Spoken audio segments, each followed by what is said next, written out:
السلام عليكم. maanta insha Allah waxaan rabaa inaan dhiirigeliyo dhalinyarada Soomaaliyeed ama hooyo Soomaaliyeed haddaad tahay oo wiilkaaga uu jalkaaga jiro waxaan rabaa inaan kuu sheego in maaragtay cunugaasayta insha Allah isbedeli karo ma fahantay in hadduu isagu ay ka soo go'do inuu isbedeli karo adigana aad garab istaagtid isagana aadan u arkin ilmo loostay u dhamaatay because wuu isbedeli karaa wuxuuna noqon karaa cunuga ugu fiican insha Allah ha ka quusanin ha ka maaragtay niyad jabin yaa lagu niyad jabinin waxaa laga yaabaa kuwa maanta kugu caayaayo oo dhahay wiilasheedii jeelashay kaga aruureen inay berrito maaragtay ay noqdaan nimo xaramka ka adima ay noqdaan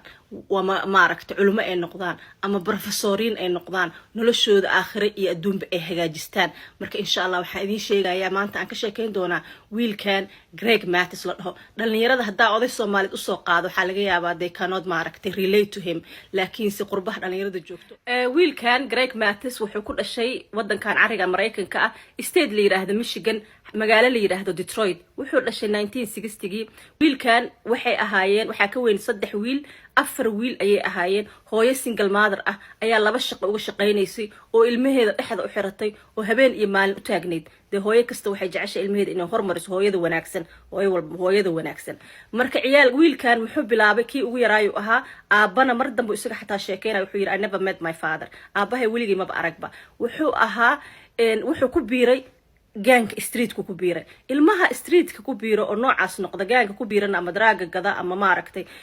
groupkaas ka mid noqda laba shay waa inay jeelka galaan iyo in la dilo wiilkan jeel ayuu galay sidoo u xirnaa ayaa hooyadiis waxa ku dhacay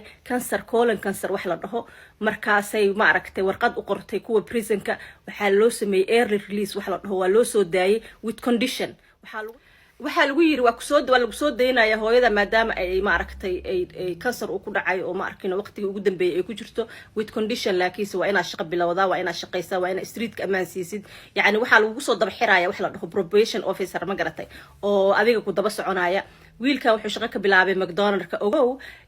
high school ma dhameynin marka wuxuu aaday GED wax la dhaho ayuu soo qaatay wiilkan jaamacadu bilaabay lawyer uu noqday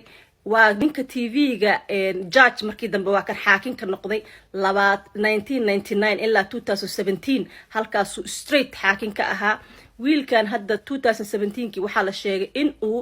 25 milyan ay tahay lacagta uu hadda haysto hadda retire ayuu ka noqday maadaama uu intaas oo sano ka shaqeynayay sanad kastana waxay dhaheen waxaa la siin doonaa 20 milyan marka fiiriya hoostaas uu joogay zero ahaa maantana waa ninkaas milyaneerka ah ee